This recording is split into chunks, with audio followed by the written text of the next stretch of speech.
لگزان کی راول جذبه د مسلمان څناڅه احساس دې ممړ کوا ځان کا عیان څناڅه احساس دې ممړ کوا ځان کا عیان څناڅه لگزان کی الله قسمه فبعزتي وجلالي زما دي په عزت قسم وي زما دي په خپل جلالت قسم وي اته قسم به زما څخه د جنت بوی د سزبونه کې جنت ته به داخل نشي. اوله ګناه چې زموږ سخته ګناه ده چغلخوري ده. چغلخوري څه ته وایي؟ دوه شریکان دې څه کاروبار سره کوي، دوه درې ورونه په کور کې په اتفاق سره اوسېږي، دوه انډیوالان محبت سره کوي، ور پر ده باندې بالي چې دا نن ولې یو ځای سره ګرځي.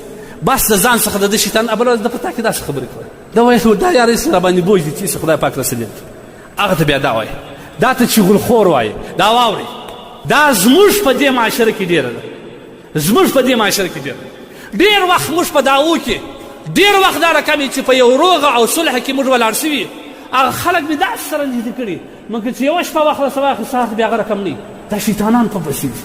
د خدای بنده ته تربور یم زه در سره ولاړ یم ته څنګه روغ ورسره کوې ته څنګه کوې. دغه ته نمام وایي د الله رسول صلی الله علیه وسلم وای لا يدخل الجنة نمام. په خدای دې مې قسم که د جنت بوی لا در ششبو کې دغه دا شیطان نه دی دا چغلخور دا د دوه په مابینځ کې فراق اچولو والا دوه سره بیرولو والا ورونه سره بیلول شریکان سره بیلول ملګري او انډوالان سره بیلول کلیوال سره بیلول امسایګان سره بیلول دې ته نمام وایي. نمام د الله رسول صلی الله علیه وسلم فرمایي لا يدخل الجنة نمام. الله دار الله رسول وایي قطعا به جنت نمام داخل نشي.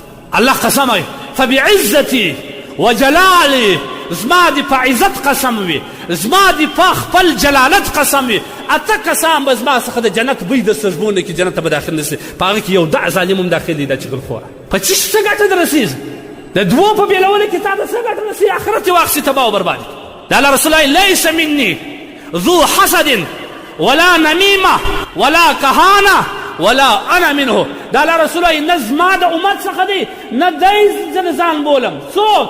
هغه کس چې کاهن او جادوګر ته ورځي کوړي ځي اخي هغه کس چې د دوو په مابینځ کې جلاوالي اچي هغه کس چې د چا سره ضد او حسد کوي دا الله رسول الله دا نه زما د امت څخه دی نه زه د ځان بولم. څومره سخته ګناه ده څومره سخته ګناه ده د خدای دپاره.